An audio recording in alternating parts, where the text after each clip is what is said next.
In 1970, jazz rock psych band Delivery released their singular album, Fool's Meeting, on B&C Records, featuring the voice of soul rock vocalist Carol Grimes, and from it, the track The Wrong Time.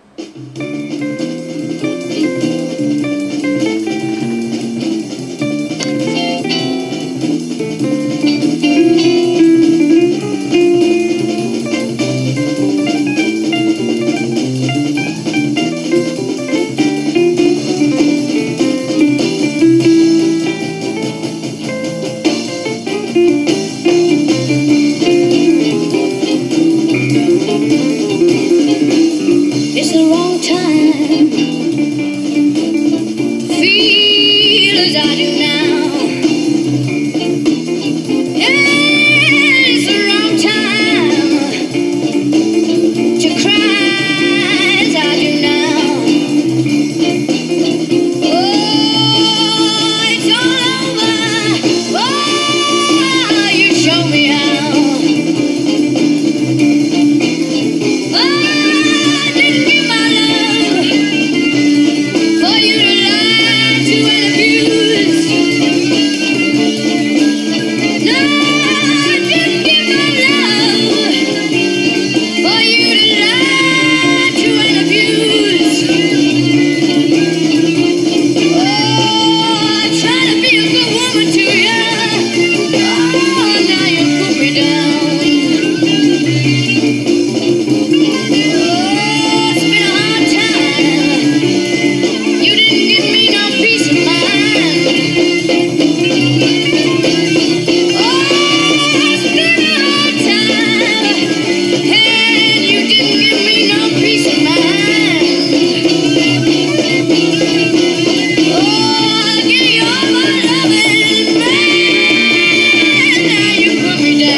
Takes a little of me.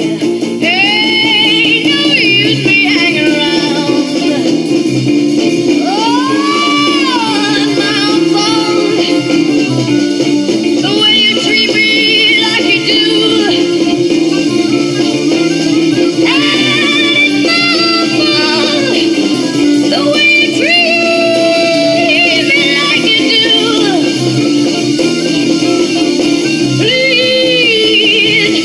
Please tell me what I'm to do.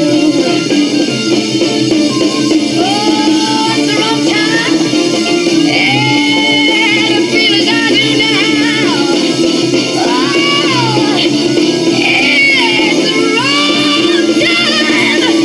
wrong time, wrong time, wrong time.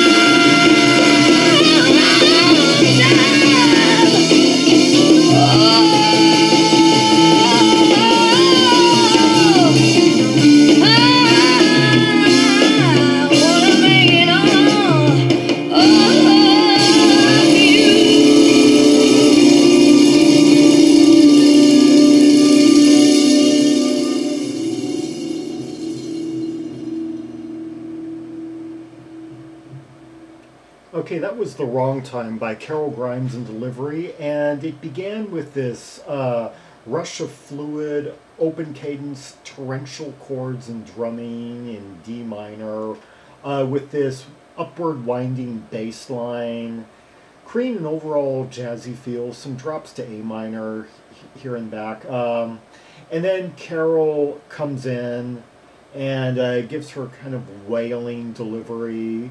Very soulful, similar to Goliath's Linda Rothwell. They also put out an album this year in a similar vein. And then some Leslie soaring guitar tones kind of creep in. The drumming intensifies, and then around 2 minutes, this oozing sax breaks in, fractious sounding, playing loosely over the key center, kind of somewhat of a free jazz feel, but not so much to where it's just completely colliding. It's just kind of playing loose over the structure. And then this dropout at around 3:20 just allows the sax to play unaccompanied for a bit of time, and then this cocktail guitar starts to sneak in. And then these sustained bare notes, and it's just kind of the two of them for at least a minute. And then at around 4:35, this torrential onslaught of running bass, thick noodling, and drum rolls come in, and bringing the intensity back for a bit anyway. And then another dropout at 5:25 thereabouts spotlights this cocktail piano and walking bass line, and then Carol begins singing again, this time creating more of a jazz blues vocal vibe out of the 1950s. And then at 6:35 thereabouts, the full band recommences under Carol's resting, gritty vocals, sustained vowels, emphasized words, impassioned delivery, and that takes us out to the end, to the climax of the track. Yeah. Overall, rather intense number. Traditional in its, musical underpinnings, and yet taking things out in a more spontaneous direction at times too, with the soloing, the opening up of the track. Yeah.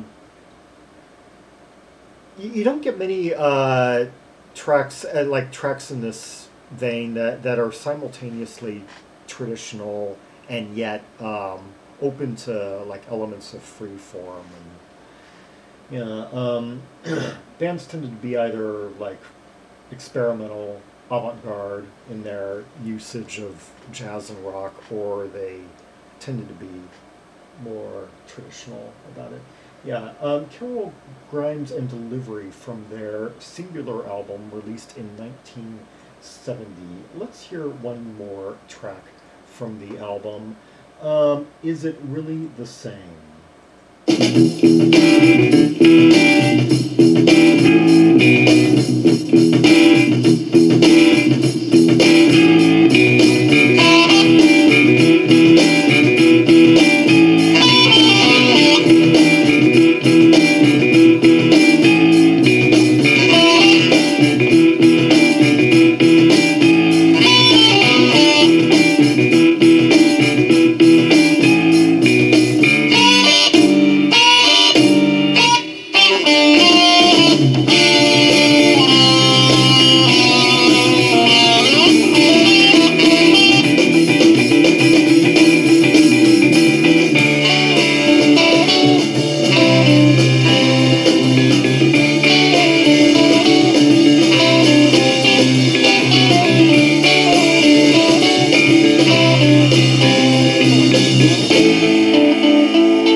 I forgot that she doesn't even sing on it, but that doesn't even matter. It's one of my favorite. Biggest earworms on the album is that one riff that keeps bringing the track to a halt, bringing the track to a standstill. Yeah, is it really the same by delivery? Begins as a piano bass pound along in E with an emphasis on the third beat in the 4/4. But what really stands out, of course, is that thick, distorted guitar tone, which plays this stop riff in G with an emphasis on the third and fifth notes. Yeah, it goes no no no no. And then you know, for a minute I was almost wondering if that was like a guitar and sax playing at the same time, or that's kind of how I remembered that riff. Although as I played along this time, I was thinking, no, that's a guitar, because then the sax comes in as a very distinct ingredient pretty soon. Yeah. I was wondering if he may have been using like extra pickups or something. It almost had me thinking, kind of sounding like a precursor to Brian May almost. And Brian May had this guitar with like extra pickups in it to give it that thicker tone and such. That thicker notes when you would play like a single, fret and such, without the chords. Let's see, it got more scaly as the track went on through an intense midsection. Yeah, well, we had some sax trade-offs with the guitar, and then the guitar got more scaly. Overall, it can be described as a bluesy track with liberties and an unforgettable guitar refrain. And the final 50 seconds, this menacing 3/3/2 meter came in, and with this pounding drums and this smoldering sax, and that yeah, that's always the first thing I think about when I think about this album, actually. Yeah. Anyway, is it really the same? And before that, The Wrong Time. Two standouts from the 1970 release, Fool's Meeting, the Singular album by Carol Grimes and Delivery. And this band Carol Grimes would record some solo albums during the 1970s, and some of the other members would go off into some of the Canterbury groups that were active during the 70s, like yeah, some tie-ins with Caravan, Hatfield and the North, Soft Machine. I mean, we got Pip Pyle in the lineup. Lowell Coxhill on saxophone, who would go on to become a presence in the avant-garde jazz scene and would work with the likes of Fred Frith. Roy Babbington on bass, Richard Sinclair, and Phil Miller, who ubiquitous throughout throughout some of Dave Stewart's like mid to late 70s musical conglomerations and such. Anyway, yes. Delivery, though, very much within the whole collection of 1970 bands that rode the fence between blues rock, soul, post-Janus soul rock, and brass rock. I'm thinking in the UK. I'm thinking of Room, Goliath, and next year the band Caterpillar, which came out the following year. Yeah. For more rubies and sapphires from the Delivery album, see the directory of albums by English C artists. Yeah, because Carol Grimes' name goes before the nameplate. Like and subscribe, follow me on social media, share the video, and leave a comment if there are any observations you have about the two songs we just heard, the intensity, the interplay, the guitar tone. Yeah, can you think of any guitar tone that maybe it kind of sounded like a mixture of guitar and harmonica kind of melded together or something. Yeah. Anyway, and until next time, this is Zaragon, the world's most ear-traveled trimaximalist, signing off.